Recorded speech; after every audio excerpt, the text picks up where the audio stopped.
It's not some science fantasy effect from 2001. This electronic display emanating from Australia's largest computer is a picture of the condition, past, present and future of planet Earth. The program was originally devised by a scientist working from the Massachusetts Institute of Technology, Jay Forrester. It was developed under the auspices of the Club of Rome by an MIT research team to present a complex model of the world and what we humans are doing to it. The program, called World One, doesn't pretend to be a precise forecast. What it does for the first time in man's history on the planet is to look at the world as one system. It shows that Earth cannot sustain present population and industrial growth for much more than a few decades. It shows that simply cleaning up our car exhausts and making some small effort to limit our families simply isn't enough. It's like an electronic guided tour of our global behaviour since 1900 and where that behaviour will lead us. Well, this is the printed version of what we've just seen on the television screen. And what looks at first to be just a maze of computer characteristics is really a system of very simple graphs which project what's going to happen to the planet over the next 150 years if we don't do something drastic to stop it. Down the left-hand side of the graph is the date, 1900, 1940, 1980, 2020, right down to 2060. Now, each of these lines of letters represents a curve showing some aspect of the condition of the planet. The further out this way they go, the greater that figure is, the further this way, the less. For example, P represents population. So here it is at 1900, and then it comes up to 1940, it starts to take off. Here we are at 1980, up to the turn of the century, and then it starts to peter off. Let's now have a look at this next curve, the Q curve, which is the quality of life. And this is represented by, for example, the amount of space people have, the amount of money they have to spend, the amount of food they have to eat. Now, it increases rapidly up to 1940, but from 1940 on, the quality of life diminishes. And here we are about the turn of the century, and we come up to the year 2020, and it's really come right back. More people, of course, means that you start to chew up your supply of natural resources. And this is this curve here, the N curve. And it shows that slowly but steadily, the pool of natural wealth in the world, natural resources, minerals, oil and so on, is slowly but steadily diminishing. So this is the situation. As population increases, the quality of life decreases and the supply of natural resources decreases. But have a look at this curve here. This is called the Z curve, and it represents pollution. Now, predictably enough, as the population increases up to 1980, pollution increases. There's more rubbish. But from 1980 to the year 2020, pollution really takes off. This is assuming, of course, that we don't do anything about it. So the year 2020, the condition of the planet starts to become highly critical. And if we don't do anything about it, this is what's going to happen. The quality of life is going to go right back to practically zero. Pollution is going to become so serious, right out here, that it will start to kill people. So the population will diminish. Right back here, less than it was in the year 1900.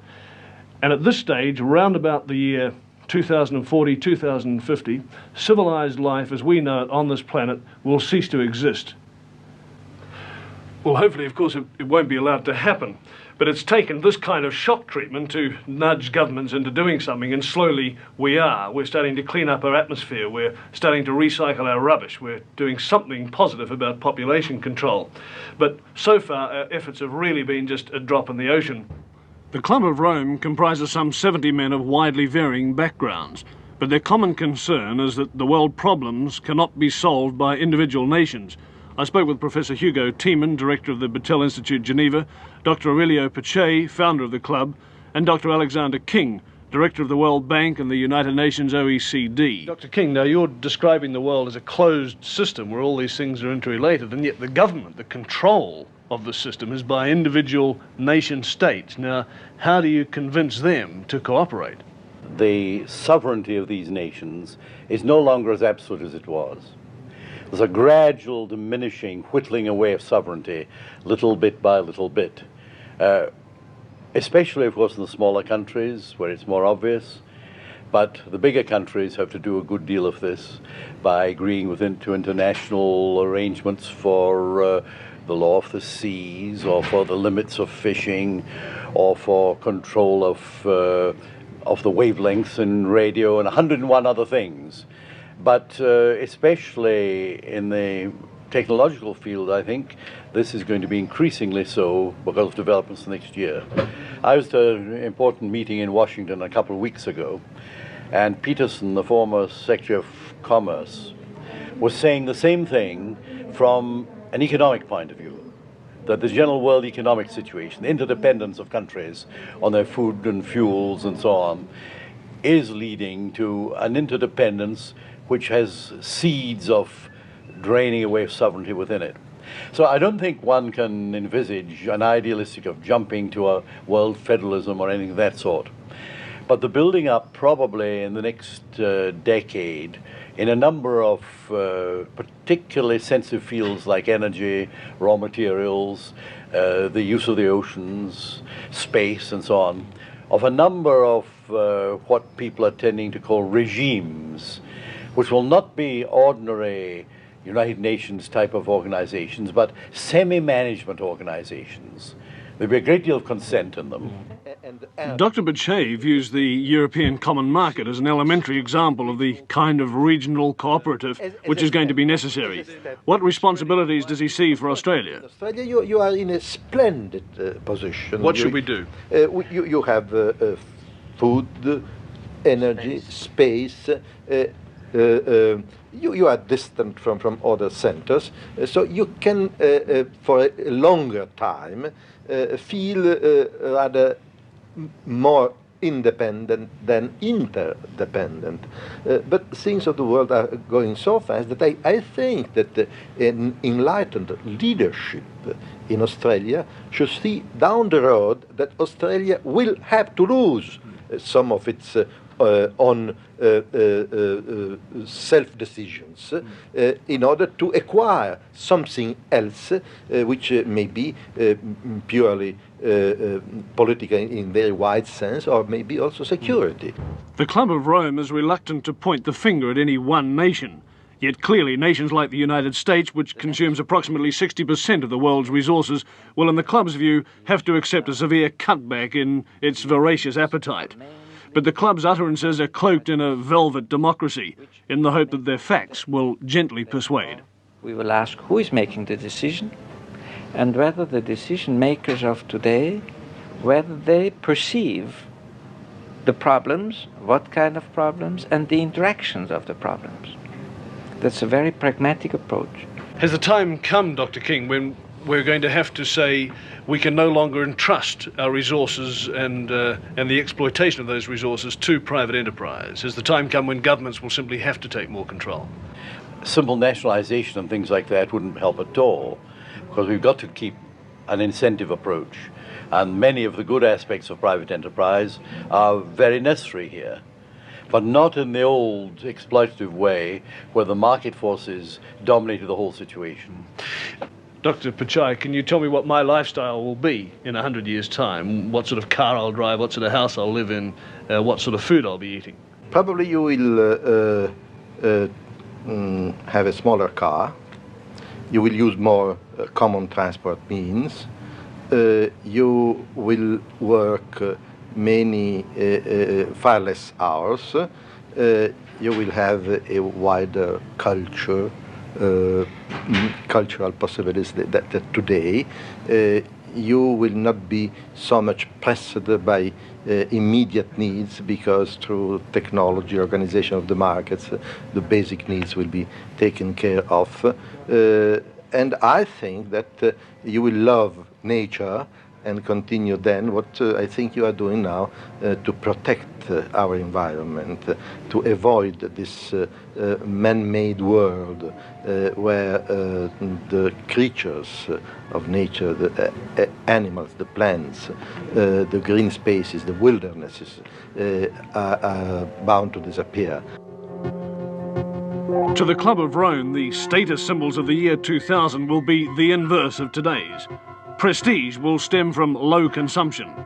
That personal consumption will have to be less is plain enough. But for that privation to be seen as prestigious would seem to indicate some radical rethinking, at least for the fat cats of the planet. Pretty incredible stuff, right?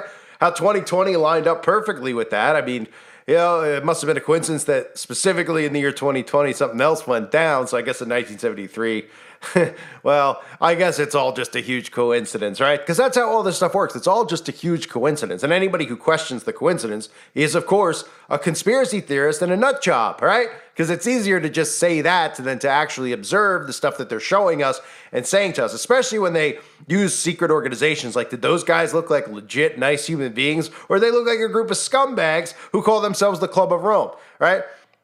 Meeting in secret, all these people do over and over again. The rich, the wealthy, same difference, politicians, corporations, etc. And their biggest concern is the population. Now, people in the population, their biggest concern is how they're going to afford eggs or afford milk, etc. every day, pay for their groceries. That's a day-to-day problem that people are having. These people, they don't have that problem. You know what their problem is? You and me. And they want to eliminate us, and they tell us flat out because they want to control the population. And then when they talk about the environment and littering and pollution, everybody just seems to think that that's a real world problem that's going on, when the only people causing those problems or any problems are them with geoengineering, etc., with the climate. But again, the carbon they're trying to reduce is you. You're the carbon they're trying to reduce, but human beings apparently in 2023 are not smart enough to figure that out. So interesting, right? That video, of course, got recommended to me. I got a kick out of it, even just watching him with a marker going through the computer telling us the year 2020. I guess he's got a crystal ball. That computer really knew what was going down, right, in the year 1973. I mean, this isn't stuff that they've had plotted out and planned for a long period of time, with 2020 being a target goal and 2030 being the next one for things to be completely reset. So if you could do math, we're heading into 2024. We got about a 6-year window here, not to mention the fact that they did want to speed it up to 2025. So that would really just give us like a whole year for a lot of chaos to actually go down. But again, the population's a huge problem. What can they do about it by the year 2020? Oh, wait, something did happen in the year 2020, and it's continuing to happen as we speak. So pretty amazing. These are not computers figuring this stuff out. These are not smart intellectuals figuring it out. These are sick satanic scumbags who aren't figuring it out. They're plotting it out right in front of us, and they get away with it. I thank you for being here, everybody. Hope you're all well. God bless you as always and your families.